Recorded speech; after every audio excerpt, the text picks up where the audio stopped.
স্রোতের প্রেগন্যান্সি সম্পর্কে যত শীঘ্রই সম্ভব এবার সার্থককে জানিয়ে দেওয়ার জন্য স্রোতকে অনুরোধ করলো ডক্টর। হ্যাঁ বন্ধুরা, ভিডিওটা লাইক দিয়ে দেখতে থাকুন।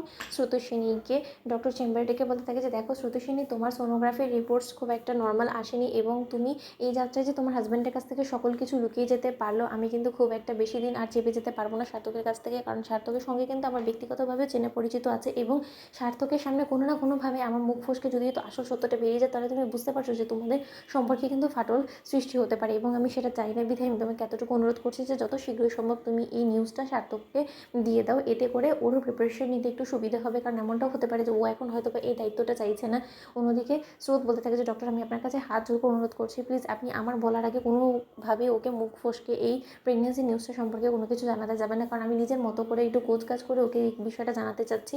অন্যদিকে ডক্টর বলতে থাকে যে দেখো স্রোতস্বিনী, আমি তোমার হাবভাব দেখে বুঝে গিয়েছি, তাই আমি সোনোগ্রাফি রুমে সেরকম কোনো কিছু সার্থককে বলিনি, কিন্তু তাই বলে এরকম করে দিনের পর দিন তুমি যদি এই বিষয়টা চেপে যাওয়ার চেষ্টা করতে থাকো এবং এতে করে কিন্তু তোমার উপরে স্ট্রেস পড়বে এবং তোমার উপরে স্ট্রেস পড়া মানে কিন্তু তোমার সন্তানেরও ক্ষতি হবে, তুমি নিশ্চয়ই সেটা বুঝতে পারছো। এখন না হয় তুমি আগামী কয়েক মাস লুকিয়ে যেতে পারলে, কিন্তু পরবর্তী সময় তো তোমার বেবি বাম দেখা যাওয়া মাত্রই কিন্তু সার্থক তখন এটা আরও বেশি তোমার উপর সন্দেহ করতে শুরু করে দেবে, তখন কিন্তু তোমার লুকোনোর কোনো রকম আর কোনো উপায়ই থাকবে না। তাই আমি তোমাকে বলে দিচ্ছি যত শীঘ্রই সম্ভব তুমি এই বিষয়ে সার্থককে বলে দেওয়ার চেষ্টা করো। অন্যদিকে সার্থক যখন পার্কিং লটে গিয়ে স্রোতকে বলে থাকে যে আচ্ছা তুমি একটা কথা বলো তো, তুমি সোনোগ্রাফি রুমে কী করার জন্য ঢুকলে বলো। অন্যদিকে স্রোত বলতে থাকে যে সার্থক, তুমি কী সব উল্টোপাল্টা ভাবছো বলো তো, তুমি এটাই ভাবছো তো প্রেগনেন্ট মানুষ একমাত্র সোনোগ্রাফি রুমে ঢুকে, তুমি ডক্টর হয়ে এইসব কথা কী করে ভাবতে পারো বলো তো। তুমি তো নিজেও খুব ভালো করে জানো যে পেটের অন্যান্য কোনো সমস্যার জন্য কিন্তু সোনোগ্রাফি ন্যাচারালি করানো হয়, সবসময় যে প্রেগনেন্সির কারণে এটা করাতে হবে সেরকমটা তো কোনো কিছু না, তাই না? তুমি শুধু শুধু আমার উপর সন্দেহ কেন করছো? অন্যদিকে সার্থক বলতে থাকে যে দেখো স্রোত, এমন কোনো কিছু অনাকাঙ্ক্ষিত ঘটিয়ে বসে না যেটা কিনা আমি কোনো মতে এখন এই সময় অন্তত অ্যাকসেপ্ট করবো না, তাই আমি তোমাকে বলে দিচ্ছি যে সেরকম কোনো কিছু যদি তুমি আমার কাছ থেকে লুকিয়ে থাকো তাহলে কিন্তু এর ভয়াবহতা তোমাকে ফেস করতে হবে। তাই আমি তোমাকে বলে দিচ্ছি যে এরকম কোনো কিছু আমার কাছ থেকে লুকোনোর চেষ্টা করো না। অন্যদিকে স্রোত মনে মনে বলতে থাকে যে হায় ঈশ্বর, আমি কোথায় যাবো, আমি কিছুই বুঝতে পারছি না।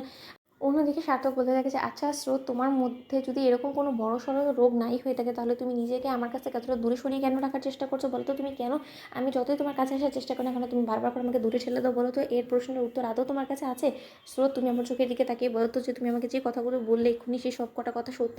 অন্যদিকে স্রোত বলতে থাকে যে আচ্ছা সার্থক, তোমার কেন সবসময় আমার উপরে সন্দেহ হয় বলো তো? আমার যদি বড়সড় কোনো রোগ হয় তাহলে অবশ্যই এই বিষয়ে সর্বপ্রথম আমি তোমার সঙ্গে সলা মশওয়ারা করার চেষ্টা করবো। কে চায় বলো তো মৃত্যুর দিকে নিজেকেই ঠেলে দিতে? বলো তো, আমারও তো বাচ্চার যথেষ্ট পরিমাণে ইচ্ছে আছে, তাই না? ইচ্ছে আছে বিধায়ী তো আমি ডক্টরের কাছে ছুটে গিয়েছিলাম আমার মনের ভুল ধারণাটা কাটানোর জন্য, এছাড়া অন্য কোনো কিছু নেই। তুমি আমাকে নিয়ে মিছিমিছি না টেনশন করে তুমি বরঞ্চ গাড়ি চালানোতে কনসেন্ট্রেট করো, নয়তো বা যে কোনো সময় দেখবে অ্যাক্সিডেন্ট হয়ে যেতে পারে। অন্যদিকে সার্থক মনে মনে বলতে থাকে যে না, যে করেই হোক না কেন আজকে গোটা রুম সার্চ করতে হবে। তোমাদের কেমন শেখার সাবস্ক্রাইব করতে বলো না।